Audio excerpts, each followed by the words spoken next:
ওটা কিন্তু টিপ দিলে গুলি বেরোবো। লকটা খুলে দেন লাইনে গুলি আছেন বিকাল। মুন্সিগঞ্জের শ্রীনগরে রাসেল ফয়সাল বাহিনী নামে একটি সংঘবদ্ধ চক্রের অবৈধ অস্ত্র দিয়ে প্রশিক্ষণের ভিডিও সামাজিক যোগাযোগ মাধ্যম ফেসবুকে পড়েছে। ভিডিওটি শ্রীনগর ইউনিয়নের কলেজ এলাকার বলে ধারণা করছেন পুলিশ।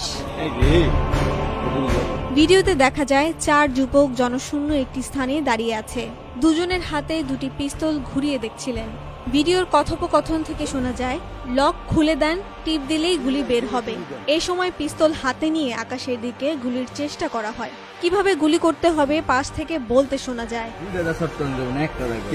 শ্রীনগর থানার ভারপ্রাপ্ত কর্মকর্তা নাজমুল হুদা বলেন, ভিডিওতে যারা ছিলেন তারা শ্রীনগর উপজেলার চিহ্নিত সন্ত্রাসী। তারা হলেন ফয়সাল, রাসেল, অর্পণ ও আহির। এটি শ্রীনগর কলেজের পেছনের পুকুর পাড় এলাকায় হতে পারে। পরিবেশ ঘোলাটে করতে 5 মাস আগের ভিডিও সামাজিক যোগাযোগ মাধ্যমে ছাড়া হয়েছে।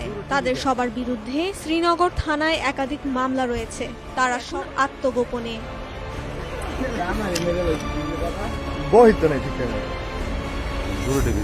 ভাই আপনি ভিডিও করতেন কই করলো দিদি জোর করতে